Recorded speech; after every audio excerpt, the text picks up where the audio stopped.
ನವನವೀನ ತೊರೆಯ ನೀರದು ಹರಿದು ಹಳತನ್ನು ತೊರೆವಂತೆ ರಾಗ ಭಾವಗಳಿಲ್ಲಿ ನವನವೀನ ಮೊಗ್ಗು ದಳಗಳ ಬಿಡಿಸಿ ಕುಸುಮವನು ಪೊರೆವಂತೆ ರಾಗ ಭಾವಗಳಲ್ಲಿ ನವನವೀನ ಪದಗಳ ಪುರದಲ್ಲಿ ಹೊಸ ಕಾವ್ಯ ದೊರೆವಂತೆ ರಾಗ ಭಾವಗಳಿಲ್ಲಿ ನವನವೀನ ಭಾವನವನವೀನ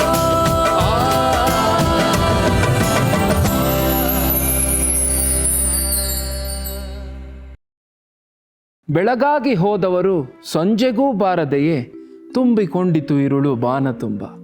ಅವ್ರು ಬರ್ಲಿಲ್ಲ ಅಂತ ಕತ್ಲಾಗೋಯ್ತು ಅಲ್ವಾ? ಈ ಸಾಲುಗಳನ್ನ ಯಾರು ಬರ್ತಿದ್ದು ಹೇಳು? ಇನ್ಯಾರು ಬರೀತಾರೆ? ಇವತ್ತು ನಾವು ಅವರ ಗೀತೆಯನ್ನೇ ಸಂಭ್ರಮಿಸಕ್ಕೆ ಇಲ್ಲಿ ಬಂದಿದ್ದೇವೆ. ಶ್ರೀ ಕೆ.ಎಸ್. ನರಸಿಂಹಸ್ವಾಮಿ ಕನ್ನಡದ ಅದ್ವಿತೀಯ ಪ್ರೇಮ ಕವಿ. ಅವರ ಗೀತೆಗಳೊಂದಿಗೆ ನಮ್ಮ ಈ ಸುಂದರ ಕಾರ್ಯಕ್ರಮದ ಪಯಣವನ್ನು ಪ್ರಾರಂಭಿಸ್ತಾ ಇದ್ದೇವೆ. ವೀಕ್ಷಕರೇ, ದೂರದರ್ಶನ ಚಂದನ ವಾಹಿನಿಯ ಭಾವ ನವನವೀನ ಕಾರ್ಯಕ್ರಮಕ್ಕೆ ತಮಗೆಲ್ಲರಿಗೂ ಆತ್ಮೀಯವಾದ ಸ್ವಾಗತ, ಸುಸ್ವಾಗತ.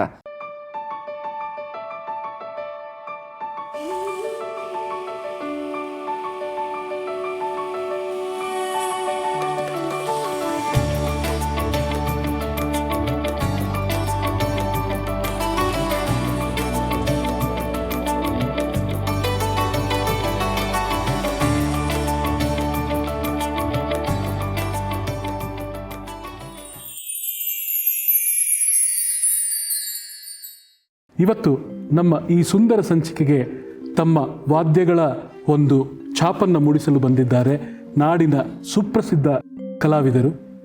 ಕೀಬೋರ್ಡ್ನಲ್ಲಿ ನಗರ ಕೃಷ್ಣ ಉಡುಪ ಅವರು. ಕೃಷ್ಣ ಉಡುಪ ಅವರು ಬರೀ ಕೀಬೋರ್ಡ್ ವಾದಕರು ಮಾತ್ರವೇ ಅಲ್ಲ, ಅದ್ಭುತವಾದ ಸಂಗೀತ ನಿರ್ದೇಶಕರು. ಸ್ವರ ಸಂಯೋಜನೆಗಳನ್ನು ಮಾಡಿದ್ದಾರೆ, ಭಕ್ತಿಗೀತೆಗಳು ಮತ್ತು ಭಾವಗೀತೆಗಳು, ಮತ್ತು ಆರ್ಕೆಸ್ಟ್ರೇಷನ್, ಅರೇಂಜ್ಮೆಂಟ್, ಮ್ಯೂಸಿಕ್ ಅರೇಂಜ್ಮೆಂಟ್, ಈ ಎಲ್ಲ ಹಲವಾರು ಪ್ರಕಾರಗಳಲ್ಲಿ ತಮ್ಮ ಛಾಪನ್ನು ಮೂಡಿಸಿರುವಂಥ ಬಹುಮುಖ ಪ್ರತಿಭೆ. ಅವರಿಗೆ ನಾನು ಸ್ವಾಗತವನ್ನು ಕೋರ್ತಾ ಇದ್ದೀನಿ. ಗಿಟಾರ್ ವಾದನದಲ್ಲಿ ಸಮರ್ಥ್ ದೇಸಾಯಿ. ಸಮರ್ಥ್ ದೇಸಾಯಿ ಅಕೌಸ್ಟಿಕ್ ಗಿಟಾರ್, ಇವತ್ತು 12 ಸ್ಟ್ರಿಂಗ್ ಗಿಟಾರ್ ತೊಗೊಂಡು ಬಂದಿದ್ದಾರೆ. ಇನ್ಯಾವುದೋ ಪ್ರೋಗ್ರಾಮ್ನಲ್ಲಿ ಅವರು ಎಲೆಕ್ಟ್ರಿಕ್ ಗಿಟಾರ್ ನುಡಿಸ್ತಿರ್ತಾರೆ. ಮತ್ತು ಯಾವಾಗಾದರೂ ಮನೆಯಲ್ಲಿ ತಮ್ಮದೇ ಆದ ಒಂದು ಸ್ಟುಡಿಯೋ ಸೆಟಪ್ನಲ್ಲಿ ಪ್ರೋಗ್ರಾಮಿಂಗ್ ಮಾಡ್ತಾರೆ. ಅದ್ಭುತವಾದ ಹಾಡುಗಳಿಗೆ ಅವರು ಎಷ್ಟೋ ಬಣ್ಣವನ್ನು ನೀಡಿದ್ದಾರೆ ಮತ್ತು ಬಹು ಬೇಡಿಕೆಯ ಒಬ್ಬ ಕಲಾವಿದ. ಅವರೊಬ್ಬರು ಟೀಚರ್ ಕೂಡ. ಹೌದು, ಬಹಳ ಸ್ಟೂಡೆಂಟ್ಗಳಿಗೆ ಪಾಠನೂ ಮಾಡ್ತಾರೆ ಸಮರ್ಥ್ ದೇಸಾಯಿ. ಸಮರ್ಥ್, ನಿಮಗೆ ಆತ್ಮೀಯವಾದ ಸ್ವಾಗತ. ಕೊಳಲು ವಾದನದಲ್ಲಿ ನಿರಂಜನ್ ಹೆಗಡೆ. ನಿರಂಜನ್ ಹೆಗಡೆ ಉತ್ತರ ಕನ್ನಡ ಜಿಲ್ಲೆಯಿಂದ ಬಂದಿದ್ದಾರೆ. ಅವರು ಕೊಳಲು ವಾದನದಲ್ಲಿ ಹಿಂದೂಸ್ತಾನಿ ಶೈಲಿಯಲ್ಲಿ ಅತ್ಯದ್ಭುತವಾದ ಒಂದು ತಮ್ಮ ಛಾಪನ್ನು ಮೂಡಿಸಿದ್ದಾರೆ ಕೂಡ. ಮತ್ತು ಈ ಕಾರ್ಯಕ್ರಮದಲ್ಲಿ ಸುಗಮ ಸಂಗೀತದ ಗೀತೆಗಳಿಗೆ ಒಂದೇ ನಿಮಿಷದಲ್ಲಿ ಹಾಡನ್ನು ಹಿಂಗೆ ಕೇಳಿಸ್ಕೊತಾರೆ, ಏನು ಹೇಳಿ ಅಂತಾರೆ, ಹಾಗೆ ನುಡಿಸ್ಬಿಡ್ತಾರೆ. ಅದನ್ನು ನಾವು ಇಲ್ಲಿ ಕಾಣಬಹುದು ಕೂಡ. ಅವರಿಗೂ ಕೂಡ ಸ್ವಾಗತ. ತಬಲಾ ವಾದನದಲ್ಲಿ ಅಮಿತ್ ರಾಜ್. ಅಮಿತ್ ರಾಜ್ ಹೇಗೆ ಅಂದರೆ, ನಾವು ಯಾವುದಾದ್ರೂ ಒಂದು ಕಾರ್ಯಕ್ರಮದಲ್ಲಿ ಸ್ಲೋ ಸಾಂಗನ್ನು ಹಾಡಿದ್ರೆ ಅದಕ್ಕೆ ಅವ್ರದ್ದೇ ಆದ ಒಂದು ಶೈಲಿಯಲ್ಲಿ ಒಂದು ಮೂಡನ್ನು ಕ್ರಿಯೇಟ್ ಮಾಡ್ತಾರೆ. ಮಿಡ್ ಪೇಸ್ ಹಾಡಿದ್ರೆ ಅದರಲ್ಲಿ ಯಾವುದಾದ್ರೂ ಒಂದು ಜಾದೂ ಪ್ಯಾಟ್ರನ್ಸ್ನ ತಾವು ಆ ಹಾಡಿನ ಮೂಡಿಗೆ ಸರಿಯಾಗಿ ಕ್ರಿಯೇಟ್ ಮಾಡ್ತಾರೆ. ಮತ್ತು ಫಾಸ್ಟ್ ಸಾಂಗ್ ಹಾಡಿದಾಗ ಮಾತ್ರ ಹೇಳೋಷ್ಟೇ ಇಲ್ಲ, ಎಲ್ಲರೂ ಎದ್ದು ನಿಂತು ಕುಣಿಬೇಕು, ಆ ಥರ ತಬಲಾದಲ್ಲೇ ಅದನ್ನು ಕ್ರಿಯೇಟ್ ಮಾಡ್ತಾರೆ ಕೂಡ. ಅಂತಹ ಅದ್ಭುತವಾದ ತಬಲಾ ವಾದಕರು ಅಮಿತ್. ರಿದಮ್ ಪ್ಯಾಡ್ ವಾದನದಲ್ಲಿ ಯಶೋಧರ್. ಯಶೋಧರ್ ಅಂದರೆ ಸಾಮಾನ್ಯವಾಗಿ ಸ್ವಲ್ಪ ಜನಕ್ಕೆ ಅದು ತಕ್ಷಣ ಕನೆಕ್ಟ್ ಆಗೋದಿಲ್ಲ. ಅವ್ರನ್ನ ಎಲ್ಲರೂ ವಾದಿ ಅಂತಲೇ ಕರೀತಾರೆ. ಆಮೇಲೆ ಎಷ್ಟೋ ಕ್ಯಾಸೆಟ್ಗಳಲ್ಲಿ ಇವ್ರು ನುಡಿಸಿರೋಂಥ ಕ್ಯಾಸೆಟಲ್ಲೂ ಕೂಡ ವಾದಿ ಅಂತಲೇ ಬಂದುಬಿಟ್ಟಿದೆ. ಯಶೋಧರ್ ಅಂತ ಹೇಳೋದನ್ನು ಬಿಟ್ಟು ವಾದಿ ಅಂತಲೇ ಅವ್ರನ್ನ ಎಲ್ಲರೂ ಕರೆಯೋದು ಕೂಡ. ಮತ್ತು ದೀರ್ಘವಾದ ಒಂದು ಅನುಭವವುಳ್ಳಂಥ ಕಲಾವಿದ ನಮ್ಮ ವಾದಿ.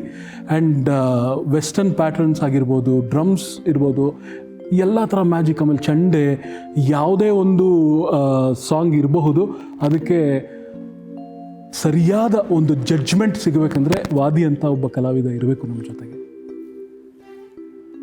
ಈ ಸಂಚಿಕೆಯ ವಿಶೇಷ ಅತಿಥಿಯಾಗಿ ಡಾಕ್ಟರ್ MS ಆಶಾದೇವಿ, ಸಾಹಿತಿಗಳು, ವಿಮರ್ಶಕರು ಹಾಗೂ ಪ್ರಾಧ್ಯಾಪಕರು, ಮಹಾರಾಣೀಸ್ ಕ್ಲಸ್ಟರ್ ಯೂನಿವರ್ಸಿಟಿ, ಇವರು ನಮ್ಮೊಡನೆ ಜೊತೆಯಾಗಲಿದ್ದಾರೆ. ಇವರಿಗೆ ಆತ್ಮೀಯವಾದ ಸ್ವಾಗತ. KS ಅವರ ಸುಂದರವಾದ ಕವನಗಳಿಗೆ ತಮ್ಮ ದನಿಗೂಡಿಸಲು ಇಬ್ಬರು ಅದ್ಭುತ ಕಲಾವಿದರು ನಮ್ಮೊಂದಿಗೆ ಜೊತೆಯಾಗಿದ್ದಾರೆ. ಅವರನ್ನು ನಾನು ಇದೀಗ ಆಹ್ವಾನಿಸುವ ಸಮಯ ಬಂದಿದೆ. ನಾಡಿನ ಸುಪ್ರಸಿದ್ಧ ಗಾಯಕಿ, ಶಿವಮೊಗ್ಗದಿಂದ ಬಂದಿರುವಂಥ ಶ್ರೀಮತಿ ಸುರೇಖಾ ಹೆಗ್ಡೆ ಅವರನ್ನ ನಾನು ಆಹ್ವಾನಿಸ್ತಾ ಇದ್ದೇನೆ. ಸುರೇಖಾ ಅವರೇ, ನಿಮಗೆ ಆತ್ಮೀಯವಾದ ಸ್ವಾಗತ. ನಮಸ್ಕಾರ. ಸುರೇಖಾ ಅವರು ಸುಗಮ ಸಂಗೀತದಲ್ಲಿ ಸಾಕಷ್ಟು ಸಾಧನೆಯನ್ನು ಮಾಡಿದ್ದಾರೆ. ಮತ್ತು ಶಿವಮೊಗ್ಗ ಅಂದ ಕೂಡಲೇ ನಮಗೆ ಸುರೇಖಾ ಹೆಗ್ಡೆ ಅವರು ಜ್ಞಾಪಕ ಬರ್ತಾರೆ. ತಾವು ಸ್ವತಃ ಸ್ವರ ಸಂಯೋಜಕರು ಕೂಡ ಅನೇಕ ಧ್ವನಿಮುದ್ರಿಕೆಗಳನ್ನು ಬಿಡುಗಡೆ ಮಾಡಿದ್ದಾರೆ ಮತ್ತು ನಮ್ಮ ಸುಗಮ ಸಂಗೀತ ಕ್ಷೇತ್ರದಲ್ಲಿ ತಮ್ಮನ್ನು ತಾವು ಸಂಪೂರ್ಣವಾಗಿ ತೊಡಗಿಸ್ಕೊಂಡಿದ್ದಾರೆ ಅಂತಲೇ ಹೇಳಬಹುದು. ತಮಗೆ ಆತ್ಮೀಯವಾದ ಸ್ವಾಗತ. Thank you sir. ಮತ್ತೋರ್ವ ಗಾಯಕ ಶ್ರೀ ಪ್ರಸಾದ್ ನವರತ್ನ ಇವರನ್ನು ನಾನು ಆಹ್ವಾನಿಸ್ತಾ ಇದ್ದೇನೆ. ಪ್ರಸಾದ್ ನವರತ್ನ ಅವರೇ, ನಿಮಗೆ ಆತ್ಮೀಯವಾದ ಸ್ವಾಗತ. ಪ್ರಸಾದ್ ನವರತ್ನ ಅವರ ಸ್ಪೆಷಾಲಿಟಿ ಹೇಳಬೇಕಂದ್ರೆ, ಇವರು ಒಬ್ಬ ಟೆಕ್ಕಿ. IT ಕಂಪ್ನಿಯೊಂದರಲ್ಲಿ ತಮ್ಮ ಕೆಲಸವನ್ನು ಮಾಡ್ತಿದ್ರು. ಸುಗಮ ಸಂಗೀತದ ಬಗ್ಗೆ ಅಪಾರವಾದ ಆಸಕ್ತಿಯನ್ನು ಹೊಂದಿದ್ದಾರೆ. ಸಾಕಷ್ಟು ಕಾರ್ಯಕ್ರಮಗಳನ್ನು ನೀಡಿದ್ದಾರೆ, ಧ್ವನಿಮುದ್ರಿಕೆಗಳಲ್ಲೂ ಹಾಡಿದ್ದಾರೆ, ತಮ್ಮದೇ ಆದ ಸ್ವರ ಸಂಯೋಜನೆಯನ್ನು ಕೂಡ ಮಾಡ್ತಿದ್ದಾರೆ. ಅವರಿಗೆ ಅಭಿನಂದನೆಗಳನ್ನು ಸಲ್ಲಿಸ್ತಾ ಇದ್ದೇನೆ. ಧನ್ಯವಾದಗಳು. ನಮ್ಮ ಈ ಸಂಚಿಕೆಯ ಮೊದಲನೇ ಗೀತೆ ನಗುವಾಗ ನಕ್ಕು ಅಳುವಾಗ ಅತ್ತು ಮುಗಿದಿತ್ತು ಅರ್ಧ ದಾರಿ. ನಕ್ಷತ್ರ ಲೋಕ ತೆರೆದಿತ್ತು ಮೇಲೆ ಹೊಸ ಭಾವಗೀತೆಯಂತೆ. ಈ ಭಾವಗೀತೆಯಿಂದ ನಾವು ನಮ್ಮ ಕಾರ್ಯಕ್ರಮನ ಶುರು ಮಾಡ್ತಾ ಇದ್ದೀವಿ. ನಗುವಾಗ ನಕ್ಕು ಅಳುವಾಗ ಅತ್ತು ಇದರ ಸ್ವರ ಸಂಯೋಜನೆ ಮಾಡಿರೋರು ಶ್ರೀ ಮೈಸೂರು ಅನಂತಸ್ವಾಮಿ. ಇದಕ್ಕೆ ಧ್ವನಿಯಾಗಲಿದ್ದಾರೆ ಪ್ರಸಾದ್ ನವರತ್ನ. ಪ್ರಸಾದ್ ಅವರೇ, ನಿಮ್ಮ ಹಾಡು ಕೇಳಲಿಕ್ಕೆ ನಾವು ಕಾಯ್ತಾ ಇದ್ದೀವಿ. ದಯವಿಟ್ಟು ಹಾಡಿ. ಖಂಡಿತವಾಗ್ಲೂ.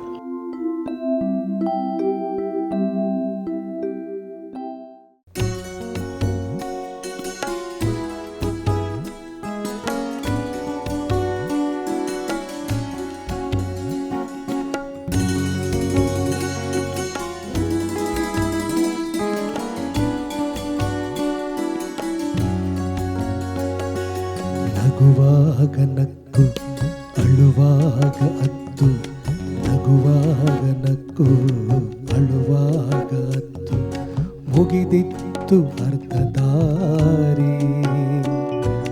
ಹೂಬಳ್ಳಿಯಿಂದ ಹೆಮ್ಮರನ ಎದೆಗೆ, ಹೂಬಳ್ಳಿಯಿಂದ ಹೆಮ್ಮರನ ಎದೆಗೆ ಬಿಳಿ ಬಿಳಿಯ ಹಕ್ಕಿ ಹಾರಿ, ಬಿಳಿ ಬಿಳಿಯ ಹಕ್ಕಿ ಹಾರಿ.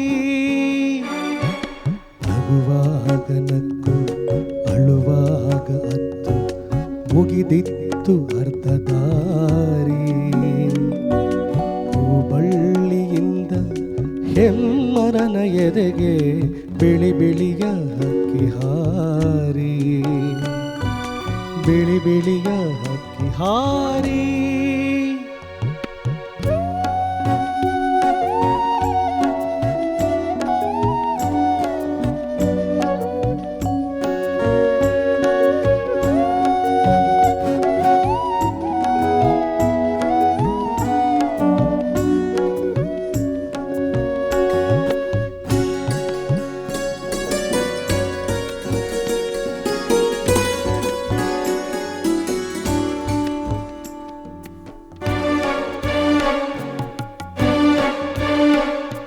ನಸು ನಕ್ಕು ನಾಚಿ ನೀ ಬಳಿಗೆ ಬಂದೆ ಕೆಂಪಾದ ಹೂಗಳಲ್ಲಿ, ಕೆಂಪಾದ ಹೂಗಳಲ್ಲಿ.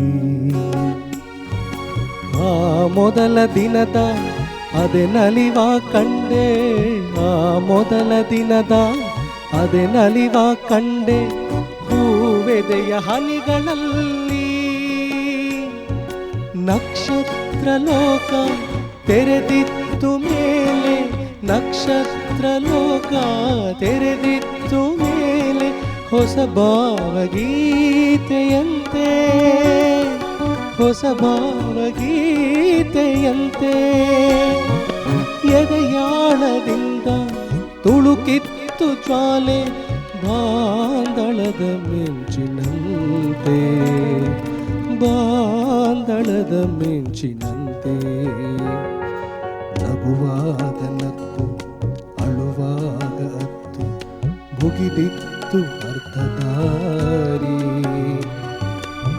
ಬಳ್ಳಿಯಿಂದ ಹೆಮ್ಮರನ ಎದೆಗೆ ಬಿಳಿ ಬಿಳಿಯ ಹಕ್ಕಿ ಹಾರಿ ಬಿಳಿ ಬಿಳಿಯ ಹಕ್ಕಿ ಹಾರಿ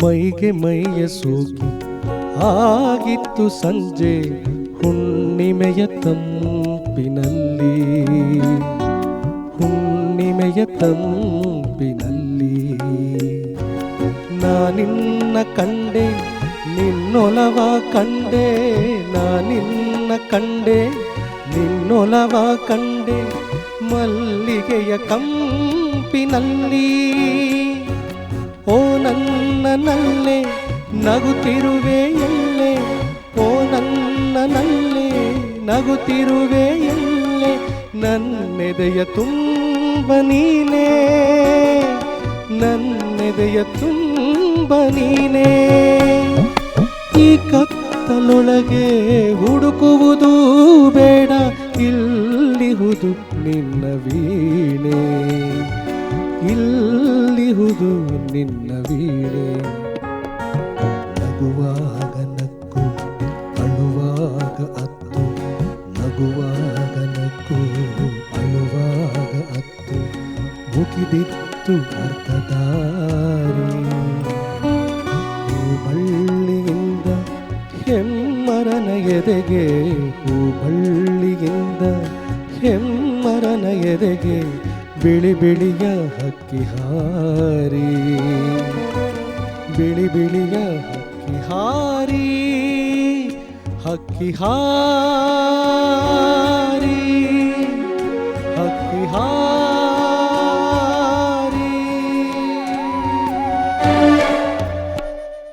ನಗುವಾಗ ನಕ್ಕು ಅಳುವಾಗ ಅತ್ತು ನಗುವಾಗ ಪ್ರಸಾದ್ ಅವರೇ, ನಗುವಾಗ ನಕ್ಕು ಅಳುವಾಗ ಹತ್ತು ಮುಗಿದಿತ್ತು ಅರ್ಧ ದಾರಿ ಬಹಳ ಅದ್ಭುತವಾಗಿ ಮೂಡಿ ಬಂದಿದೆ.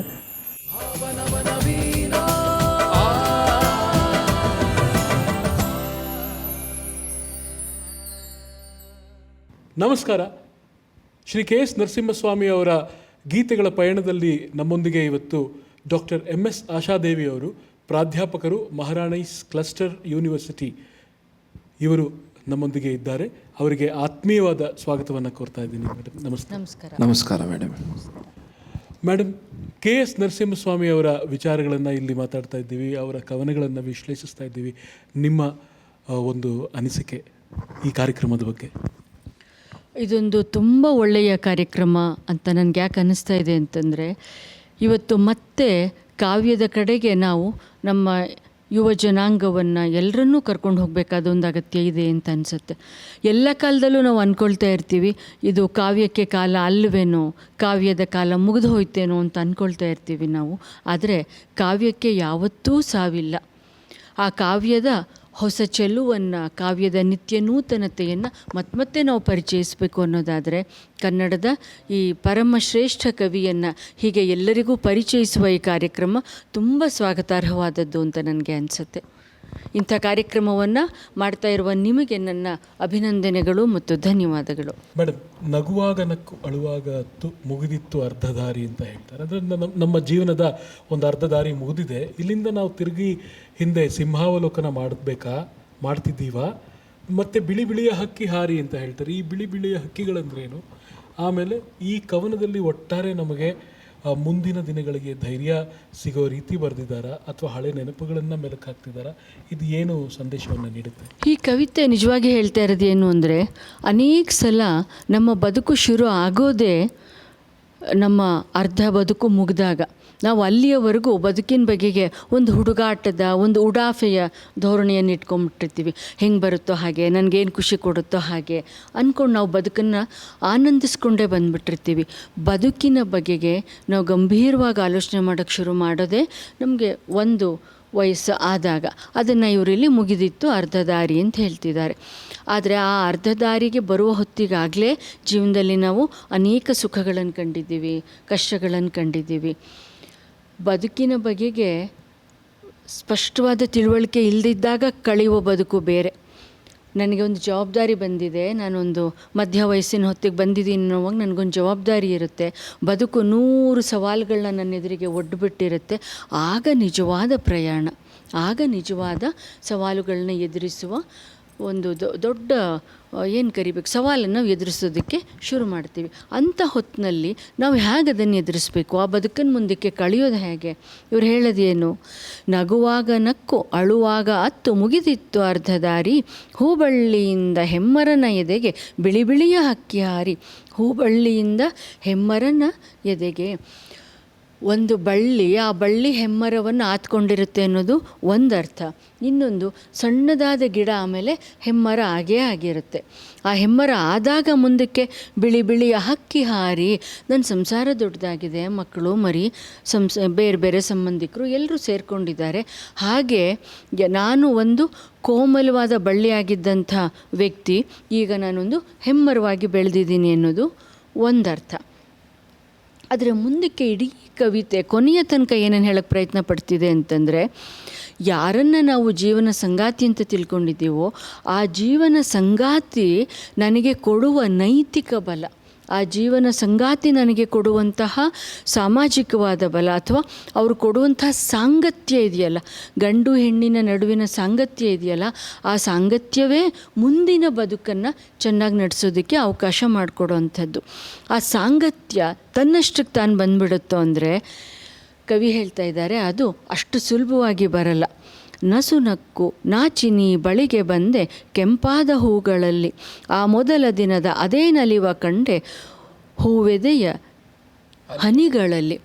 ನಾನು ಆರಂಭದಲ್ಲಿ ಯೌವನದ ಉತ್ಸಾಹ ನಮಗಿರುವ ಹೊತ್ತಿನಲ್ಲಿ ಬದುಕು ಚೆನ್ನಾಗೇ ಕಾಣಿಸುತ್ತೆ, ಬಣ್ಣ ಬಣ್ಣವಾಗೇ ಕಾಣಿಸ್ತಾ ಇರುತ್ತೆ ನನಗೆ. ಅದರ ನಿಜವಾದ ಕಷ್ಟ ಶುರು ಆಗೋದು ಆಮೇಲೆ ನೋಡಿ.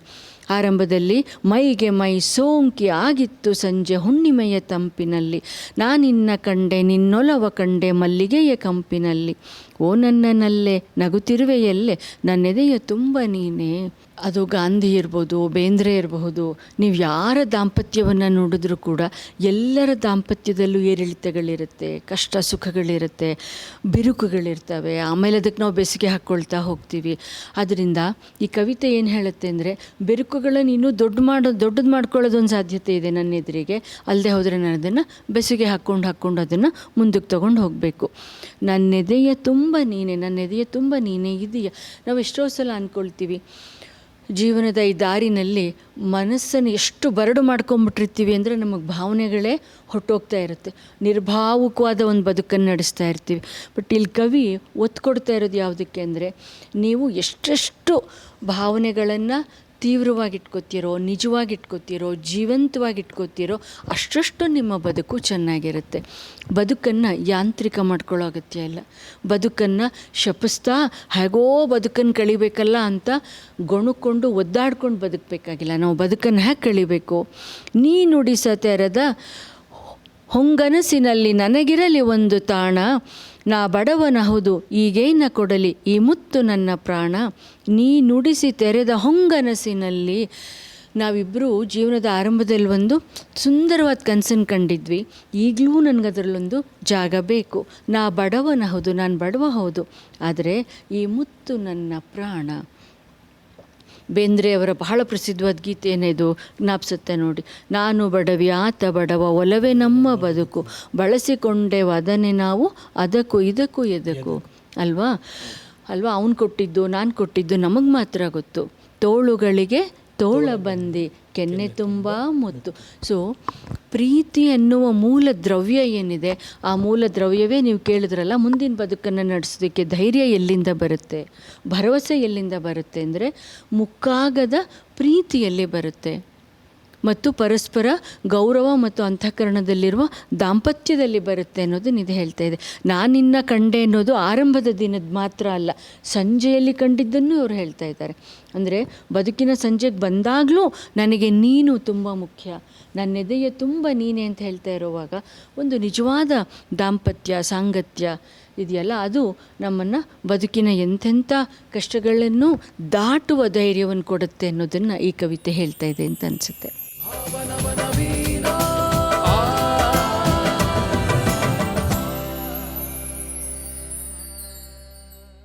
ಮುಂದಿನ ಗೀತೆ ಒಂದು ಪಂಚಭೂತಗಳ ಒಂದು ಮಿಲನ. ಮಣ್ಣಿನೊಡನೆ ಮಣ್ಣಿನಂತೆ ನನ್ನ ನಿನ್ನ ಸಂಗಮ, ನೀರಿನೊಡನೆ ನೀರಿನಂತೆ, ಗಾಳಿಯೊಡನೆ ಗಾಳಿಯಂತೆ, ಬೆಳಕಿನೊಡನೆ ಬೆಳಕಿನಂತೆ.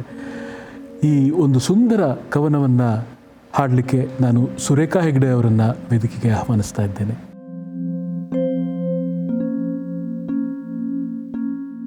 ಸುರೇಖಾ ಅವರೇ, PS ವಸಂತ ಅವರ ಈ ಸುಂದರವಾದ ಸಂಯೋಜನೆ, ರೇವತಿ ರಾಗದಲ್ಲಿ ಈ ಥರನೂ ಸಂಯೋಜನೆ ಮಾಡಬಹುದು ಅಂತ ಒಂದು ಆಶ್ಚರ್ಯಕರವಾದಂಥ ಒಂದು ಭಾಸವಾಗುತ್ತೆ ಕೂಡ. ಅದನ್ನು ಇದೀಗ ನೀವು ಪ್ರಸ್ತುತಪಡಿಸ್ತಾ ಇದ್ದೀರಾ, ಮಣ್ಣಿನೊಡನೆ ಮಣ್ಣಿನಂತೆ.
ಸಂಗಮ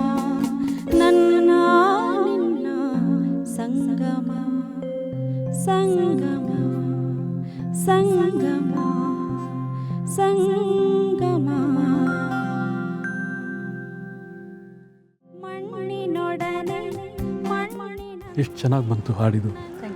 ಸಂಗಮ ಅಂತ ಅಂದ ಕೂಡಲೇ ಯಾವ್ಯಾವುದರಲ್ಲಿ ನಾವು ಪ್ರೀತಿಯ ಸಂಗಮವನ್ನು ಕಾಣ್ಬೋದು ಅಂದರೆ, ಕವಿಗಳು ಇಲ್ಲಿ ಪಂಚಭೂತಗಳಲ್ಲಿ ಸಂಗಮ ಅಂತ ಕಾಣ್ತಾರೆ. ಇಲ್ಲಿ ಅಗ್ನಿ ಮತ್ತು ಆಕಾಶ ಎರಡನ್ನು ಬೆಳಕಿನಲ್ಲಿ ಸೇರಿಸ್ತಾರೆ. ಬೆಳಕಿನೊಡನೆ ಬೆಳಕಿನಂತೆ ನನ್ನ ನಿನ್ನ ಸಂಗಮ. ಇಲ್ಲಿ ಬೆಳಕಿನಲ್ಲಿ ನಾವು ಆಕಾಶದಲ್ಲಿ ವಿಸ್ತಾರವಾಗಿ ಕಾಣುವಂಥ ಸೂರ್ಯಚಂದ್ರರ ಬೆಳಕಾಗಿರ್ಬೋದು, ಅಥವಾ ಬಿಸಿಲಿನ ಕಾವು ಏನಿದೆ ಅದು ಎಷ್ಟು ವಾರ್ಮ್ ಆಗಿದೆ ಅದನ್ನು ಅವರಿಲ್ಲಿ ಹೇಳ್ತಾರೆ. ಇಲ್ಲಿ ಪಂಚಭೂತಗಳಲ್ಲಿ ಅವರು ಪ್ರೇಮವನ್ನು ಕಾಣ್ತಾರೆ. ಅದ್ಭುತವಾದ ಸ್ವರ ಸಂಯೋಜನೆ ವಸಂತ ಅವ್ರದ್ದು.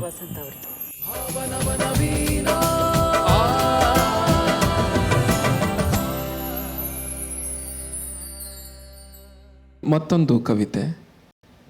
ಆ ಕವಿತೆಯಲ್ಲಿ ತುಂಬಿ ತುಳುಕುತ್ತಿದೆ ಕಾಲ ಸಮುದ್ರ, ಕಾಲದ ಕಡಲಿ ಕವಿತೆ. ತುಂಬಿ ತುಳುಕುತ್ತಿದೆ ಕಾಲ ಸಮುದ್ರ, ಬದುಕಬಲ್ಲವನು ಒಬ್ಬನೇ ರುದ್ರ. ಇಲ್ಲಿ ಕಾಲ, ಸಮುದ್ರ, ರುದ್ರ ಯಾರು? ಇಲ್ಲಿ ರುದ್ರ ಅನ್ನೋದಕ್ಕೆ 2-3 ಅರ್ಥ ಇದೆ. ಒಂದು, ಕಾಲ, ಸಮುದ್ರ ಇವೆಲ್ಲವೂ ಕೂಡ ಬದುಕನ್ನು, ಮತ್ತು ನಾವೆಲ್ಲರೂ ಕಾಲಬದ್ಧರಾಗಿಯೇ ಬದುಕುವವರು ನಾವು, ಹುಲುಮಾನವರು ಅಲ್ವಾ. ನಾವೇನು ಕಾಲಾತೀತರಲ್ಲ. ಕಾಲಾತೀತ ಇದ್ದರೆ ಅವನು ರುದ್ರ ಒಬ್ಬನೇ.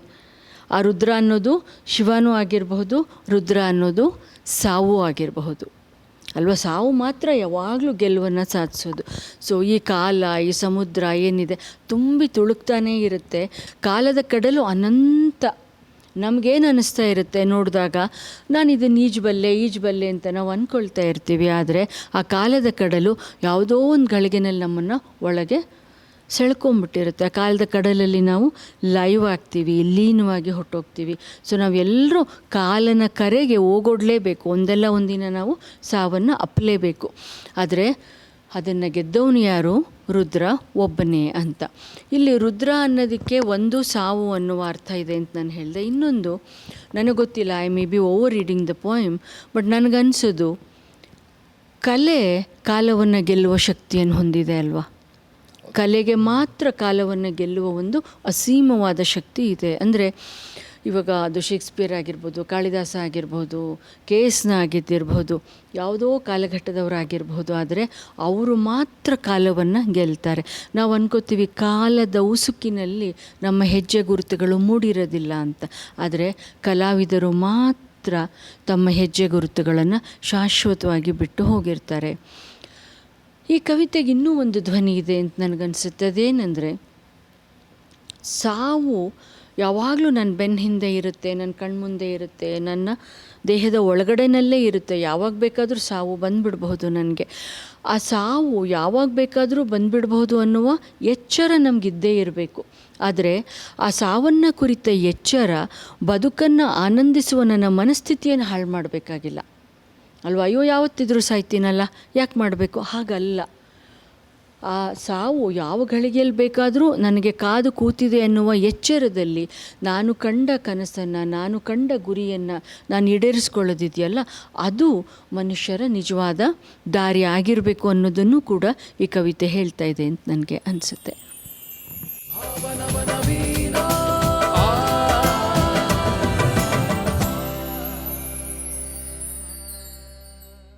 ಮುಂದಿನ ಗೀತೆ ಒಮ್ಮೆ ನಕ್ಕು ನನ್ನ ನಗಿಸು. ಒಂದು ಸಲ ನಕ್ಬಿಟ್ಟು ನನ್ನನ್ನು ನಗಿಸ್ಬಿಡು, ನೀನು ನಕ್ಕರೆ ನಾನು ಕೂಡ ನಗಬಲ್ಲೆ ಅಂತ ಒಂದು ತಿಳಿಯಾದ ಒಂದು ಪದ್ಯವನ್ನು ಬರೆದಿದ್ದಾರೆ. ಮೈಸೂರು ಅನಂತಸ್ವಾಮಿ ಅವರ ಸ್ವರ ಸಂಯೋಜನೆಯಲ್ಲಿ ಮೂಡಿಬರುವಂಥ ಗೀತೆ. ಇದನ್ನು ಈಗ ಪ್ರಸಾದ್ ಅವರು ಪ್ರಸ್ತುತಪಡಿಸಲಿದ್ದಾರೆ. ಕೇಳಿ, ಒಮ್ಮೆ ನಕ್ಕು ನನ್ನ ನಗಿಸು.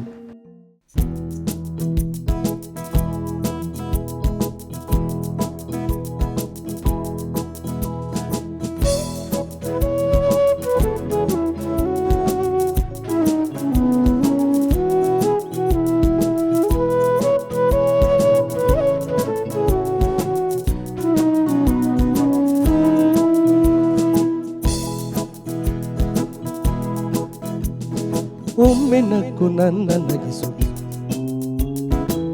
ಬೆನ್ನುತ್ತಿಹುದೆನ್ನ ಮನಸ್ಸು, ಮುನ್ನಿಲ್ಲದ ಚಿನ್ನಗನಸು ನಿನ್ನೆ ತಾನೇ ಕೈಗೂಡಿತು. ಒಮ್ಮೆ ನಕ್ಕು ನನ್ನ ನಗಿಸು, ಬೆನ್ನುತ್ತಿಹುದೆನ್ನ ಮನಸ್ಸು, ಮುನ್ನಿಲ್ಲ ಮುನ್ನಿಲ್ಲದ ಚಿನ್ನ ಕನಸು ನಿನ್ನೆ ತಾನೇ ಕೈಗೂಡಿತು ಒಮ್ಮೆ ನಕ್ಕು ನನ್ನ ನಗಿಸು.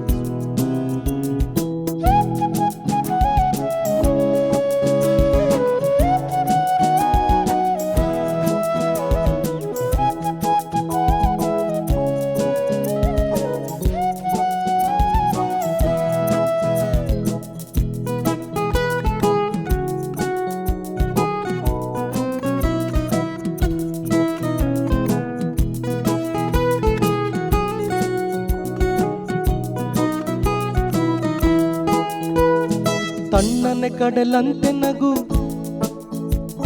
ಬಣ್ಣದೆ ಮಗುಳಂತೆ ನಗು ತಣ್ಣನೆ ಕಡಲಂತೆ ನಗು ಬಣ್ಣದ ಮುಗುಳಂತೆ ನಗು ಹುಣ್ಣಿಮೆ ಇರುಳಂತೆ ನಗು ನನ್ನಲುಮೆಯ ನನ್ನೆ ನಗು ಒಮ್ಮೆ ನಕ್ಕು ನನ್ನ ನಗಿಸು ಮೆನ್ನುತ್ತಿಹುದೆನ್ನ ಮನಸ್ಸು ಮುನ್ನಿಲ್ಲದ ಚಿನ್ನ ಕನಸು ನಿನ್ನೆ ತಾನೇ ಕೈಗೂಡಿತು ಒಮ್ಮೆ ನಕ್ಕು ನನ್ನ ನಗಿಸು.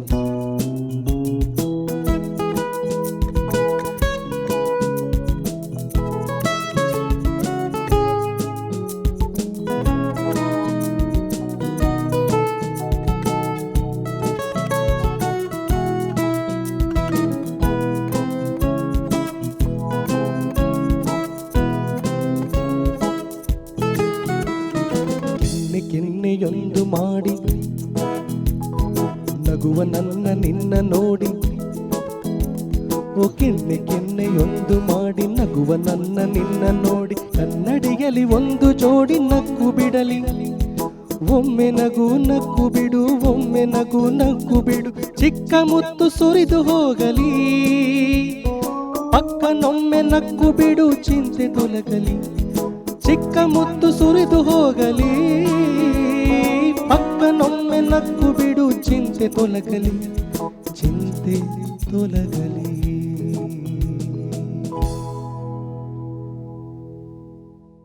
ಒಮ್ಮೆ ನಕ್ಕು ನನ್ನ ನಗಿಸು. ಭಾಳ ಚೆನ್ನಾಗಿ ಹಾಡಿದ್ರಿ, ಧನ್ಯವಾದಗಳು. ನಿಜವಾಗ್ಲೂ ತುಂಬ ಖುಷಿ ಆಯಿತು.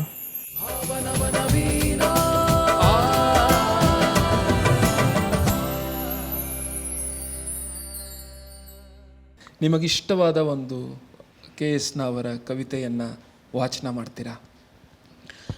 ಆಗಬಹುದು. ನನಗೆ KS ಅವರ ಒಂದಲ್ಲ ಅನೇಕ ಕವಿತೆಗಳು ಇಷ್ಟ. ಅದರಲ್ಲಿ ಒಂದು ಕವಿತೆಯನ್ನು ಇವತ್ತು ನಿಮ್ಮ ಜೊತೆಯಲ್ಲಿ ಹಂಚಿಕೊಳ್ಳೋದಕ್ಕೆ ಪ್ರಯತ್ನ ಪಡ್ತೀನಿ. ಆ ಕವಿತೆಯ ಹೆಸರು ಮನೆಯಿಂದ ಮನೆಗೆ ಅಂತ. ಈ ಮನೆಯಿಂದ ಮನೆಗೆ ಕವಿತೆ ಏನಿದೆ ಅದರಲ್ಲಿ ಅನೇಕ ಅರ್ಥ ಪದರಗಳಿದ್ದಾವೆ. ಆ ಕಾರಣಕ್ಕೆ ನಾನು ಅದನ್ನು ಬಹಳ ಮುಖ್ಯವಾದ ಒಂದು ಕವಿತೆ ಅಂತ ತಿಳ್ಕೊಂಡಿದ್ದೀನಿ.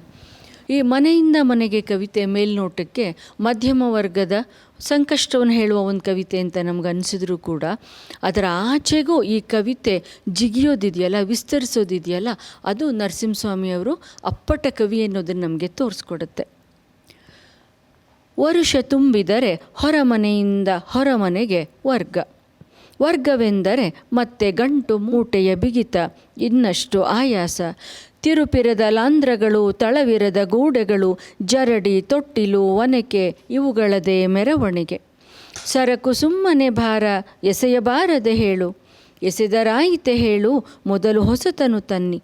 ಸ್ಥಳವಿಲ್ಲ ಬಂಡಿಯಲ್ಲಿ ಹೊತ್ತು ಸಾಗಿಸಬೇಕು, ಹೊತ್ತು ಸಾಗಿಸಬೇಕು, ಅದಕ್ಕೆ ಕತ್ತಲೆ ಬೇಕು, ಕತ್ತಲೆಗೆ ಕಾಯೋಣ. 7 ಮಕ್ಕಳ ತಾಯಿ ಸ್ನೇಹಮಯಿ ನಕ್ಕಳು, ನಗೆ ಕೊಲ್ಲುವಂತೆ ಹಗೆ ಕೊಲ್ಲಲಾರದು. 7 ಹೊಸ ಮನೆಗೆ ಹೋಗೋಣ ಮೊದಲು, ಸಂಜೆಗೆ ಬಂದು ಸಾಗಿಸುವ ಕೆಲಸ ನನಗಿರಲಿ. ಕಂಬನಿಗೊಳದ ಕೆಂಗರಿಯ ಮೀನು ಕಲಕಿತ್ತು, ಗೆದ್ದಳು ಹೆಣ್ಣು. ನಗಬಹುದು ಹೀಗೆ ಒಂದೊಂದು ಸಲ ಬದುಕಿನಲ್ಲಿ. ಒಂದೊಂದು ಮನೆಯ ಬಿಡಲೊಂದೊಂದು ಕಾರಣ. ಈ ಸಲದ ಅನುಭವ ಮನೆವಂತ ಒಳ್ಳೆಯವ, ಅವನ ಹೆಂಡತಿ ಮಗಳು ಒಳ್ಳೆಯವರಿರಬೇಕು. ಮನೆಯ ಬಿಡಿ ಎಂದವರು ನಮಗೆ ಹೇಳಿರಲಿಲ್ಲ, ಅವರು ಮಾಡಿದ ಕೆಲಸ ಬೇರೆ. ಓದು ಹತ್ತದ ಮಗಳ ದನಿಯಾದರೂ ಕುದುರಿ, ಮದುವೆ ಹತ್ತಿರವಾಗಲೆನ್ನುವ ಹಂಬಲಿನಿಂದ ಸಂಗೀತ ಪಾಠವನ್ನು ಗೊತ್ತು ಮಾಡಿದರಷ್ಟೇ. ಆ 8 ತಿಂಗಳೂ ಮಳೆಗಾಲ ಕಪ್ಪೆಗಳು. ಮೊದಲು ಕೊನೆ ಆ ಹುಡುಗಿ ಕಲಿತ ಒಂದೇ ಚರಣ, ಕೆರೆಯ ನೀರನ್ನು ಕೆರೆಗೆ ಚೆಲ್ಲಿ, ಎಲ್ಲ ಮಾಡುವ ಕೆಲಸವಿಷ್ಟ ಇಲ್ಲಿ. ಕೆರೆಯ ನೀರನ್ನು ಕೆರೆಗೆ ಚೆಲ್ಲಿ, ಬೆಳಗಿನಲ್ಲಿ ಮಧ್ಯಾಹ್ನದಲ್ಲಿ ಸಂಜೆಯಲ್ಲಿ ನೀರು ತುಂಬಲು ಇನ್ನು ಸ್ಥಳವಿರದೆ ಮನೆಯಲ್ಲಿ, ಬಂದು ನಿಂತರೆ ನಾವು ನಡುಬೀದಿಯಲ್ಲಿ, ನೀರ ಚೆಲ್ಲಿದ ಮಂದಿ ನೀವೆಂದು ಮನೆವಂತ, ಒಟ್ಟು ತೆರಿಗೆಯ ಬಿಗಿದ ನನ್ನ ತಲೆಗೆ. ನೀರನೆಳೆಯುವ ಯಂತ್ರ ನಿಜವನ್ನೇ ನುಡಿದಿತ್ತು, ಇನ್ನೊಂದು ಮನೆಯ ಕದ ನಮಗಾಗಿ ತೆರೆದಿತ್ತು. ಇದ್ದವರಿಗೆ ಒಂದು ಮನೆ, ಇಲ್ಲದವರಿಗೆ 100. ಇಲ್ಲಿ ಹಿಂದಿದ್ದವರಿಗೆಷ್ಟು ಮಕ್ಕಳೋ ಕಾಣೆ, ಎಲ್ಲೆಲ್ಲೂ ನೆಲವ ಕೆತ್ತಿವೆ, ನಲ್ಲಿಗಳ ಮುರಿದಿವೆ, ದೀಪಗಳ ಕೆಡಿಸಿವೆ, ಹೂ ಗಿಡಗಳ ಕಿತ್ತೆಸೆದಿವೆ, ಎಲ್ಲ ಬಾಗಿಲ ಮೇಲೆ ಸೊನ್ನೆಗಳ ಬರೆದಿವೆ. ನಾಳೆ ಈ ಹುಡುಗರಿನ್ನೇನು, ಇಲ್ಲಿ ಹೊಸತನವೆಲ್ಲಿ, ಯಾರೋ ಇದ್ದ ಮನೆಗೆ ನಾವು ಬಂದಿದ್ದೇವೆ, ನಾವು ಹೊಸಬರೇ ಅಲ್ಲ. ಕಂದುಗೋಡೆಯ ಮೇಲೆ ಇಲ್ಲಣದ ತೆರೆ ಬಿದ್ದು ಕಾದಿರುವ ನಾಟಕದ ಹೆಸರು ಹೊಸತು. ಈ ಮನೆಗೆ ಬಂದೆವೀ ದಿನ, ಗಾಜೊಡೆದ ಪಟಗಳ ರಿಪೇರಿಗೆ ಅವಸರವಿಲ್ಲ, ಪಾತ್ರೆಗಳಿಗಾಗಬೇಕಾದರೆ ಕಲಾಯ ತಳ್ಳಬಹುದಿನ್ನೊಂದು ವಾರ. ಹೊಸ ಚಾಪೆ ಕಾಲೊರೆಸಿ ನಾಳೆ ತರಬಹುದಲ್ಲ, ಈಗೇನು ಮಾಡೋಣ ಮತ್ತೆ ಕೇಳುವೆಯಲ್ಲ, ಹೊಕ್ಕ ಮನೆಯೆಲ್ಲ ಹೊಸ ಮನೆಯೆಂದೇ ಕರೆಯೋಣ, ಹಳೆಯ ಬಾಗಿಲಿಗೆ ಹೊಸ ತೋರಣವ ಕಟ್ಟೋಣ, ಶಾಲೆ ಮಕ್ಕಳ ಹಾಗೆ ಹೊಸತನವ ಕಲಿಯುತ್ತಾ ಇನ್ನೊಂದು ವರುಷ ಕಳೆಯೋಣ. ಮನೆಯಿಂದ ಮನೆಗೆ, ಹೊರಮನೆಯಿಂದ ಹೊರಮನೆಗೆ, ಮೊದಲ ಮನೆಯಿಂದ ಆದರವಿರದ, ಕದವಿರದ, ಹೆಸರಿರದ ಇನ್ನೊಂದು ಮನೆಗೆ ಹೊಸತು ಹಳೆಯದು ಎಲ್ಲ ಯಾತ್ರೆ ಹೊರಟಿದ್ದೇವೆ. ಅಲ್ಲಿ ತಡೆಯುವವರಿಲ್ಲ, ಒಳಗೆ ಕರೆಯುವವರಿಲ್ಲ, ಇನ್ನೊಂದು ಮನೆಯಿಲ್ಲ, ಹೊರಮನೆಯ ನೆರಳಿಲ್ಲ. ಹೋದವರು ಹಿಂದಿರುಗಿ ಬರಲು ಹಾದಿಗಳಿಲ್ಲ, ಅದೇ ಕಡೆಯ ಮನೆ.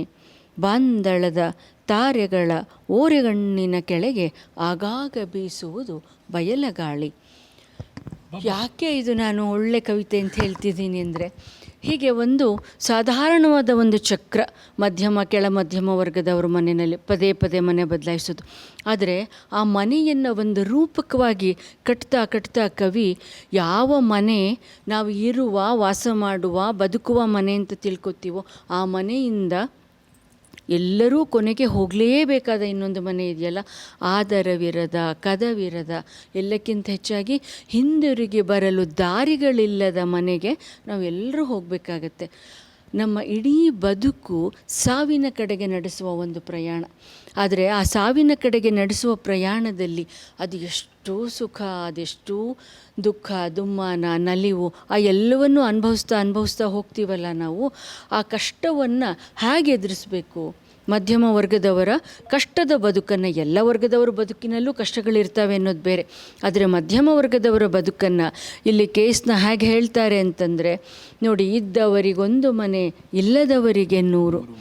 ಯಾವ ಕೆಳ ಮಧ್ಯಮ ವರ್ಗದವ್ರಿಗೊಂದು ಮನೆಯೇ ಇಲ್ಲ ಅನ್ನೋದೊಂದು ದೊಡ್ಡ ಬದುಕಿನ ಕೊರಗಾಗಿರುತ್ತೋ, ಆ ಕೊರಗನ್ನು, ಆ ಸವಾಲನ್ನು ಅದು ಎಷ್ಟು ಚೆನ್ನಾಗಿ ಬಗೆಹರಿಸ್ಬಿಟ್ಟು ನರಸಿಂಹಸ್ವಾಮಿ ಹೇಳ್ತಿದ್ದಾರೆ, ನೀವೊಂದು ಮನೆ ಕಟ್ಟಿಸ್ಕೊಂಡ್ರೆ ಅಲ್ಲೇ ಇರಬೇಕು, ಏನಾದ್ರೂ ಇಲ್ಲದೆ ಹೋದರೆ 100 ಮನೆಗೆ ನಾವು ಹೋಗ್ಬಹುದಲ್ವ. ಅಂದರೆ ನಾನು ಬದುಕನ್ನು ನೋಡುವ ದೃಷ್ಟಿಕೋನ ಇದೆಯಲ್ವ, ಆ ದೃಷ್ಟಿಕೋನ ನನ್ನ ಬದುಕನ್ನು ಸಹನೀಯವಾಗಿಸುತ್ತೆ, ಅದರಲ್ಲೊಂದು ಸಂತೋಷದ ಗಳಿಗೆಗಳನ್ನು ಹುಡ್ಕೋದಕ್ಕೆ ನೋಡುತ್ತೆ. ಈಗೇನು ಮಾಡೋಣ ಅಂತ ಹೆಂಡತಿ ಕೇಳಿದ್ರೆ ಅವ್ರು ಕೊಡೋ ಉತ್ತರ ನೋಡಿ, ಮತ್ತೆ ಕೇಳುವೆ ಎಲ್ಲ, ಹೊಕ್ಕ ಮನೆಯನ್ನು ಹೊಸ ಮನೆಯೆಂದೇ ಕರೆಯೋಣ. ಅದು ಮನೆ ಹಳೇದೆ, ಆ ಮನೆಗೆ ಅವರು ಸುಣ್ಣ ಬಣ್ಣ ಕೂಡ ಮಾಡಿಸ್ಕೊಟ್ಟಿಲ್ಲ ಆ ಮನೆಯ ಓನರ್ ಆದವರು. ಆದರೆ ಏನು ಮಾಡೋಕ್ಕಾಗತ್ತೆ, ಹಿಂದೆ ಇದ್ದ ಮನೆಯ ಮಕ್ಕಳು 0 ಬರೆದಿದ್ದಾವೆ, 0 ನಾಳೆ ಈ ಮಕ್ಕಳಿನ್ನೇನು ನೋಡಿ. ಮನೆ ಅನ್ನೋದು ಒಂದು ಸಾವಿನ ರೂಪಕ ಆಗುತ್ತೆ, 0 ಅನ್ನೋದು ಶ್ರೀಸಾಮಾನ್ಯನ ಬದುಕಿನ ಸ್ಥಿತಿ ಏನು, ಕೊನೆಗೂ 0ಯಿಂದ 0ಗಾಗಿರುತ್ತೆ ಅನ್ನೋದನ್ನು ಎಷ್ಟು ಚೆನ್ನಾಗಿದೆ ಹೇಳುತ್ತೆ. ಮನೆಯಿಂದ ಮನೆಗೆ ಹೀಗೆ ಒಂದು ಮತ್ತೊಂದು ಮನೆಗಳನ್ನು ಬದಲಾಯಿಸ್ತಾ ಕೊನೆಗೆ ಎಲ್ಲರೂ ಹೋಗಬೇಕಾದ ಒಂದು ಮನೆ ಇದೆ. ಆ ಮನೆಯಲ್ಲಿ ನಮ್ಗೆ ಆಯ್ಕೆ ಇಲ್ಲ. ಇಲ್ಲಿ ಇದು ಬೇಡ ಅಂದರೆ ಮತ್ತೊಂದಲ್ಲ ಅಂದರೆ ಮಗದೊಂದು ಮನೆಗೆ ಹೋಗ್ಬೋದು. ಆದರೆ ಸಾವಿನ ಮನೆಯಲ್ಲಿ ನಮ್ಗೆ ಆಯ್ಕೆನೇ ಇಲ್ಲ ಅನ್ನೋದನ್ನು. ಆದರೆ ಅದನ್ನು ಹೇಳ್ತಾ ಇರುವಾಗ ಇಡೀ ಕವಿತೆಯಲ್ಲಿ ಒಂದು ವಿಷಾದ ಇದೆಯಾ, ದುಃಖ ಇದೆಯಾ ಅಂದರೆ ಇಲ್ಲ. ಅದು ಸಾವಿಗೆ ನಮ್ಮನ್ನು ನಾವು ಸಜ್ಜು ಮಾಡ್ಕೋಬೇಕಲ್ಲ, ತಯಾರು ಮಾಡ್ಕೋಬೇಕಲ್ಲ.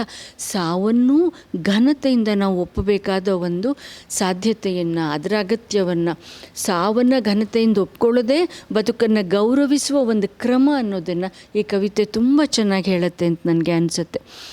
ನರಸಿಂಹಸ್ವಾಮಿಯವರು ಅವರ ಕಾವ್ಯದ ಜೀವನವನ್ನು ಶುರು ಮಾಡಿದ್ದು ನವೋದಯದ ಸಂದರ್ಭದಿಂದ.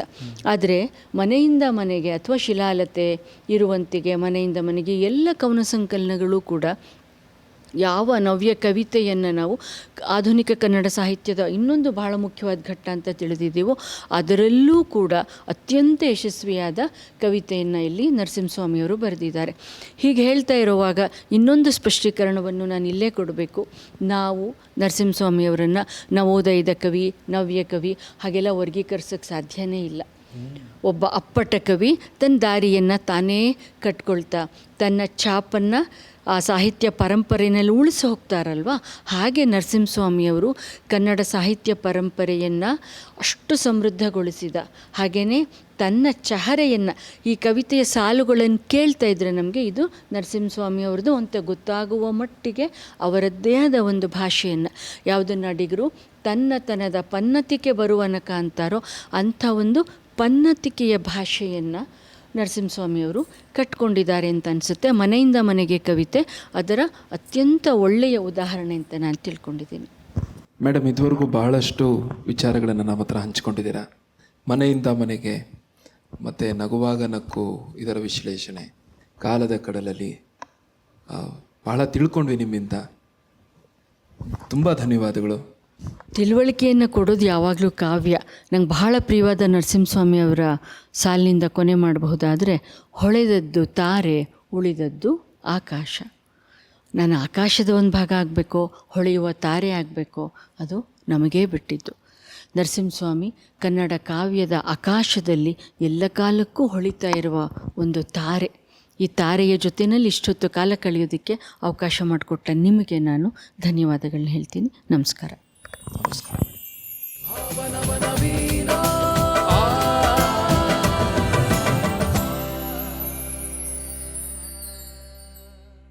ಪ್ರೀತಿ ಸಮಾಜದ ಎಲ್ಲ ನಿಯಮಗಳ ಮತ್ತು ಪದ್ಧತಿಗಳಿಗಿಂತ ದೊಡ್ಡದು. ಒಮ್ಮೆ ಪ್ರೀತಿಯ ಸವಿಯನ್ನು ಉಂಡವರು ಬೇರೆ ಯಾವ ಆಸೆಗಳನ್ನು ಬೇಡ ಅಂತಲೇ ಹೇಳೋದು ಅಂತ ಈ ಕವಿ ಈ ಕವಿತೆಯಲ್ಲಿ ಹೇಳಿದ್ದಾರೆ. ಕೇಳಿ. ರಸಸಾಗರದಲ್ಲಿ ಸ್ವರ ಸಂಯೋಜನೆ ಮಾಡಿರೋರು ಪಂಡಿತ್ ವಸಂತ್ ಕನಕಾಪುರ ಅವರು. ಇದನ್ನು ಹಾಡಲಿಕ್ಕೆ ಬರ್ತಾ ಇದ್ದಾರೆ ಸುರೇಖಾ ಹೆಗಡೆ.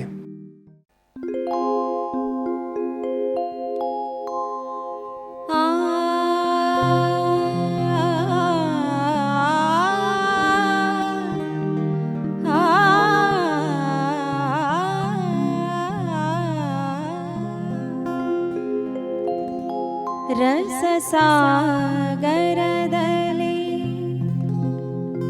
ತಾವರೆ ಅರಳಿದೆ, ಪ್ರೀತಿಯದರ ಹೆಸರು, ಪ್ರೀತಿ ಅದರ ಹೆಸರು.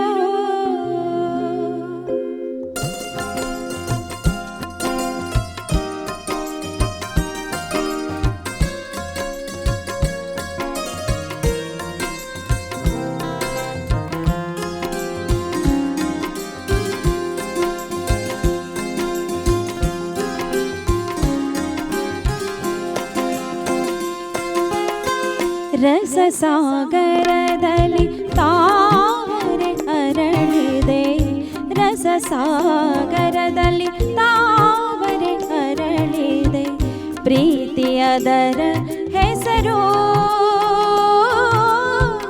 ಪ್ರೀತಿಯದರ ಹೆಸರು.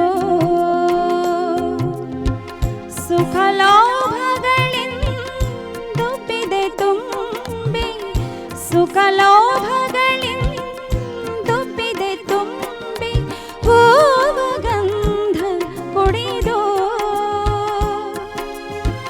ಜನತೆಗಳಿದರೇನಾಗುವುದಕ್ಕೆ, ಜನತೆಗಳಿದರೇನಾಗುವುದಕ್ಕೆ, ಗುಟ್ಟನ ತಿಳಿದವರಾರು ಸಖಿ, ಗುಟ್ಟ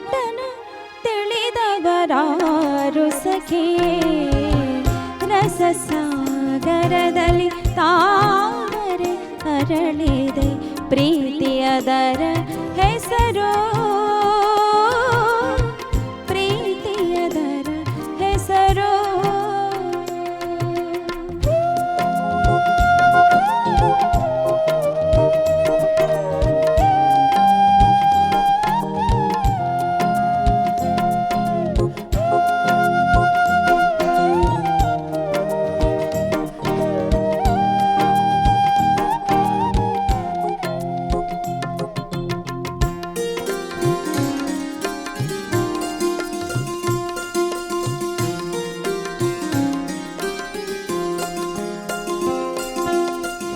ವೇದ ಕರ್ಮಗಳ ಅರಿತವರಲ್ಲ ಲೋಕನೀತಿಗಳ ಅನುಚರರೆಲ್ಲ ವೇದ ಕರ್ಮಗಳ ಅರಿತವರಲ್ಲ ಲೋಕನೀತಿಗಳ ಅನುಚರರೆಲ್ಲ ಯಾವಳೆದೆಯೊಳಗೆ ಪ್ರೇಮಾಕ್ಷರಗಳು ಯಾವಳೆದೆಯೊಳಗೆ ಪ್ರೇಮಾಕ್ಷರಗಳು ನೆಲೆ ನಿಂತಿಹವ ಅವಳೇ ಬಲ್ಲಳು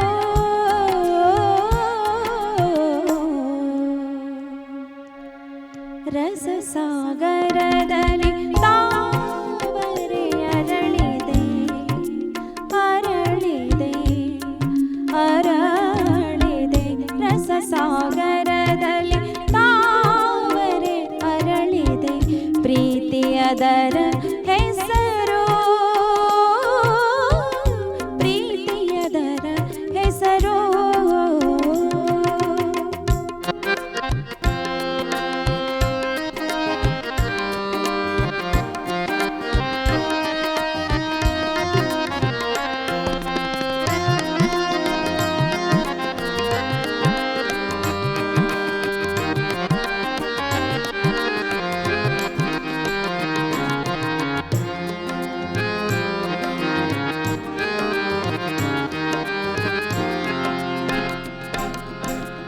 ಆಲಿಸು ಸುಂದರಿ ಚಂಡೀದಾಸನ ಆಲಿಸು ಸುಂದರಿ ಚಂಡೀದಾಸನ ಪ್ರೀತಿಯ ನೋಡಿ ಇದನೋ ಪ್ರೀತಿ ಸುಧೆಯ ರುಚಿಯನು ಬಲ್ಲವಳು ಪ್ರೀತಿ ಸುಧೆಯ ರುಚಿಯನು ಬಲ್ಲವಳು ಬದುಕಿನ ಹಂಗನೆ ತೊರೆಯುವಳು ಬದುಕಿನ ಹಂಗನೆ ತೊರೆಯುವಳು ರಸಸಾಗರದಲ್ಲಿ ತಾವರೆ ಅರಳಿದೆ ಪ್ರೀತಿಯದರ ಹೆಸರು ಪ್ರೀತಿಯದರ ಹೆಸರು ಸುಖಲೋಭಗಳಿಂದುಬ್ಬಿದೆ ತುಂಬಿ ಹೂಗಂಧ ಕುಡಿದು ಜನತೆಗಳಿದರೇನಾಗುವುದಕ್ಕೆ ಗುಟ್ಟನು ತಿಳಿದವರಾರು ಸಖಿ ಗುಟ್ಟನು ತಿಳಿದವರಾರು ಸಖಿ ರಸಸಾಗರದಲ್ಲಿ ತಾವರೆ ಅರಳಿದೆ ರಸಸಾಗರದಲ್ಲಿ ತಾವರೆ ಅರಳಿದೆ ಪ್ರೀತಿಯದರ ಹೆಸರು ಪ್ರೀತಿಯದರ ಹೆಸರು ಪ್ರೀತಿಯದರ ಹೆಸರು ಪ್ರೀತಿಯದರ ಹೆಸರು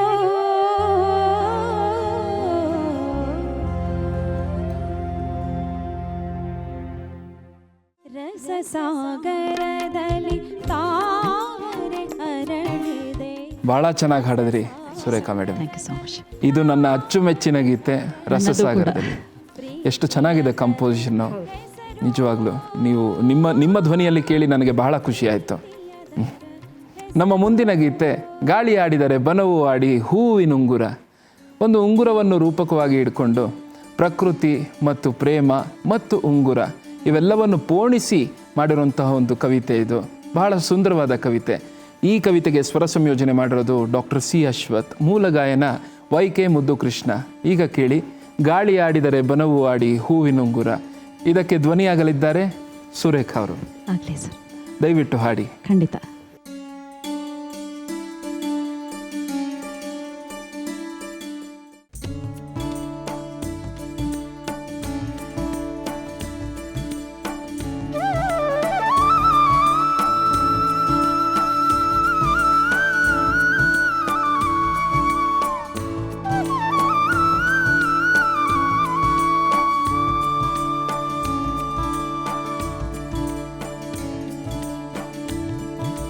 ಗಾಳಿ ಆಡಿದರೆ ಬನವು ಆಡಿ ಹೂವಿನುಂಗುರ. ಗಾಳಿ ಆಡಿದರೆ ಬನವು ಆಡಿ ಹೂವಿನುಂಗುರ. ಮಳೆ ಮೂಡಿದರೆ ಕೆರೆಯು ಆಡಿ ನೀರಿನುಂಗುರ. ಮಳೆ ಮೂಡಿದರೆ ಕೆರೆಯು ಆಡಿ ನೀರಿನುಂಗುರ.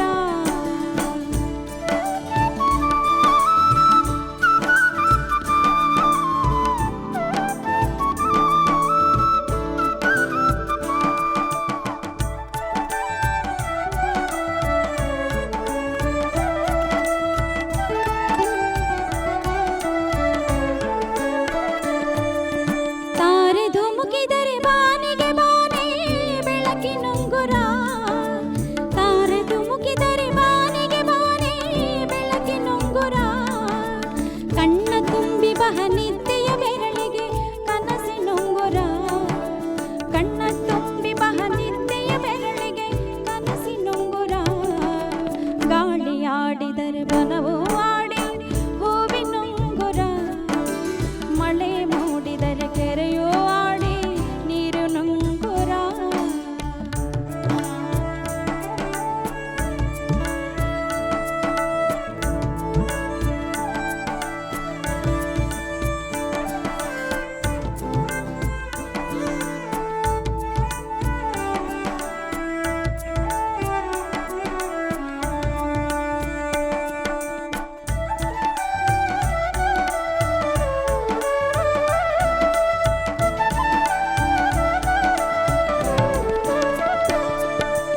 ಒಲ್ಲದ ಹೆಣ್ಣಿನ ಸಲ್ಲದ ಬಯಕೆಗೆ ಎಲ್ಲೋ ದೂರದ.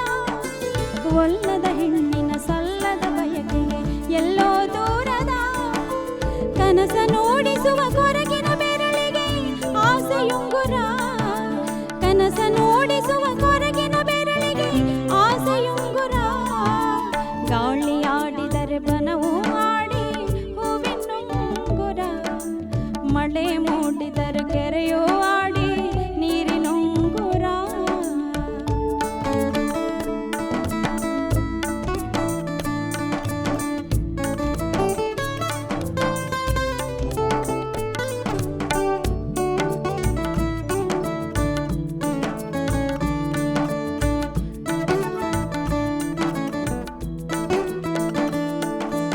ಎದೆಯ ಕತ್ತಲೆಯ ಪೊದೆಯಲ್ಲಿ ಕಮಲ ವಜ್ರದುಂಗುರ. ಎದೆಯ ಕತ್ತಲೆಯ ಪೊದೆಯಲ್ಲಿ ಕಮಲ ವಜ್ರದುಂಗುರ. ನಿನ್ನ ಕೆನ್ನೆಯಲ್ಲಿ ಮೆಲ್ಲಗೆ ನನ್ನ ಪ್ರೇಮದುಂಗುರ. ನಿನ್ನ ಕೆನ್ನೆಯಲ್ಲಿ ಮೆಲ್ಲಗೆ ನನ್ನ ಪ್ರೇಮದುಂಗುರ. ಗಾಳಿ ಆಡಿದರೆ ಬನವು ಆಡಿ ಹೂವಿನುಂಗುರ. ಮಳೆ ಮೂಡಿದರೆ ಕೆರೆಯೋ ಆಡಿ ನೀರಿನುಂಗುರ. ಮಳೆ ಮೂಡಿದರೆ ಕೆರೆಯೋ ಆಡಿ ನೀರಿನುಂಗುರ. ಮಣ್ಣಿನುಂಗುರ, ಆಸೆಯುಂಗುರ, ಪ್ರೇಮದುಂಗುರ.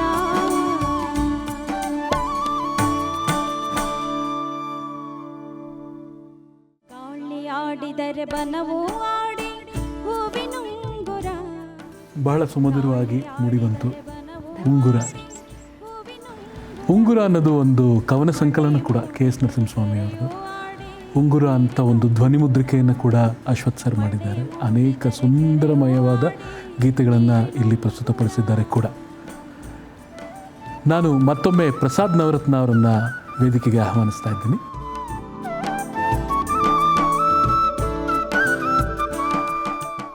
ಪ್ರಸಾದ್ ನವರತ್ನ ಅವರೇ, ಸುರೇಖಾ ಮೇಡಮ್, ನಿಮ್ಮ ಹಾಡುಗಳು ಬಹಳ ಚೆನ್ನಾಗಿತ್ತು, ನಮಗೆ ಬಹಳ ಇಷ್ಟ ಆಯಿತು. ನಿಮಗೆ ಹೃತ್ಪೂರ್ವಕ ಧನ್ಯವಾದಗಳು. ಹಾಗೆಯೇ ನಮ್ಮ ವಾದ್ಯ ವೃಂದದವರಿಗೆ ಧನ್ಯವಾದಗಳು.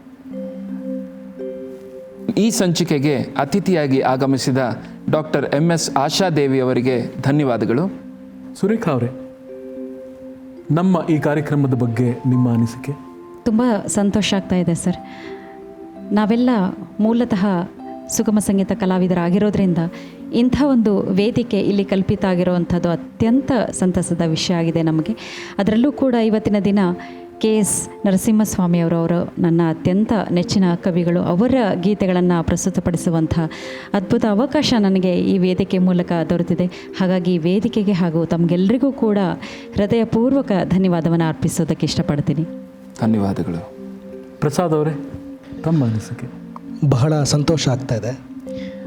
KS ನರಸಿಂಹಸ್ವಾಮಿಯವರ ಒಂದು ಕವನಗಳನ್ನ ಹಾಡೋದೇ ಒಂದು ಪುಣ್ಯ ಅಂತಲೇ ಹೇಳ್ಬೋದು. ಸೊ ಈ ಒಂದು ಅವಕಾಶ ಮಾಡಿಕೊಟ್ಟಂಥ ದೂರದರ್ಶನ್ ಹಾಗೂ ತಮಗೆ ಹೃತ್ಪೂರ್ವಕ ಧನ್ಯವಾದಗಳನ್ನ ಬಿಟ್ಟು ನನಗೆ ಬೇರೆ ಏನೂ ಹೇಳಬೇಕು ಅಂತ ಗೊತ್ತಾಗ್ತಾ ಇಲ್ಲ. Once again thank you so much. Prasad ಅವರು ಮತ್ತು ಸುರೇಖಾ ಮೇಡಮ್ ಇಬ್ಬರೂ ಅವರ ಅನಿಸಿಕೆಗಳನ್ನು ಹೇಳಿದ್ದಾರೆ. ನಮ್ಮ ವೀಕ್ಷಕರಿಗೆ ಈ ಮೂಲಕ ಕೇಳುವುದೇನೆಂದರೆ, ತಮ್ಮ ಅಭಿಪ್ರಾಯಗಳನ್ನು ನಿರ್ದೇಶಕರು, ದೂರದರ್ಶನ ಕೇಂದ್ರ, JC ನಗರ, ಬೆಂಗಳೂರು ಈ ವಿಳಾಸಕ್ಕೆ ಪತ್ರ ಬರೆಯಬೇಕಾಗಿ ವಿನಂತಿಸಿಕೊಳ್ಳುತ್ತಿದ್ದೇವೆ. ಈ ಸಂಚಿಕೆ ಇಲ್ಲಿ ಪೂರ್ಣಗೊಳ್ತಾ ಇದೆ. ವೀಕ್ಷಿಸಿದ ಎಲ್ಲರಿಗೂ ಆತ್ಮೀಯವಾದ ನಮಸ್ಕಾರ. ಮುಂದಿನ ಸಂಚಿಕೆಯಲ್ಲಿ ಮತ್ತೆ ಭೇಟಿಯಾಗೋಣ.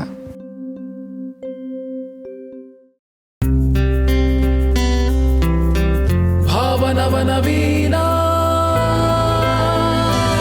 ತೊರೆಯ ನೀರದು ಹರಿದು ಹಳತನ್ನು ತೊರೆವಂತೆ ರಾಗ ಭಾವಗಳಿಲ್ಲಿ ನವನವೀನ ಮೊಗ್ಗು ದಳಗಳ ಬಿಡಿಸಿ ಕುಸುಮವನು ಪೊರೆವಂತೆ ರಾಗ ಭಾವಗಳಲ್ಲಿ ನವನವೀನ